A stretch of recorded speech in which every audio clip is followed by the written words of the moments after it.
మీరందరూ బయటకు పోయిన వాళ్ళందరూ ఇప్పుడు తప్పు ఒప్పుకొని రాజన్న రండి మనం అందరం కలిసి మళ్ళీ పని చేద్దాం అంటే పోతారన్న? మాది అంతకంటే తప్పు కదా.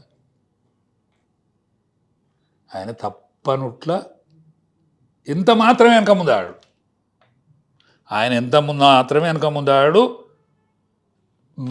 ఆయన నోటికి వచ్చిన తిట్టినోడు కూడా దగ్గర తీసుకున్నట్లు కూడా వెనక ముందాడు. చూసినాం కదా, అనేక మందిని చూసినాం కదా. కానీ వాళ్ళని మనసులు అంటారా ఎవడన్నా? వాపసు పోయిన వాళ్ళను ఎవడన్నా మనసులు అంటారా?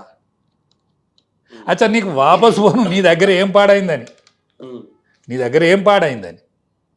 నీ చేతిలో పెడితే చెల్లకు ఉంటాయి తట్టున్నది. ఇప్పుడు చెల్లే రూపాయి కూడా కేసీఆర్ ఇస్తాడట. అబ్బో నమ్మద్రో, కేసీఆర్ ఇచ్చే రూపాయి చెల్లది.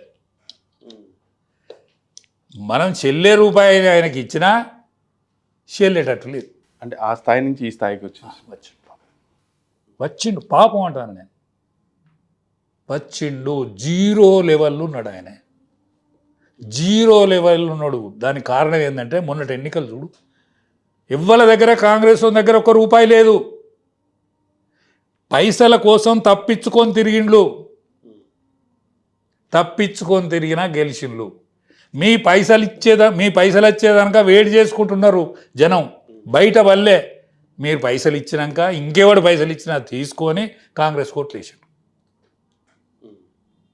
నేను అడిగిన, ఎందుకురా కాంగ్రెస్ కొట్లాడుతాను, మా ఊళ్ళో అడిగిన, ఎందుకు బిడ్డ ఎందుకురా అని అడిగితే చెప్పిర్రు.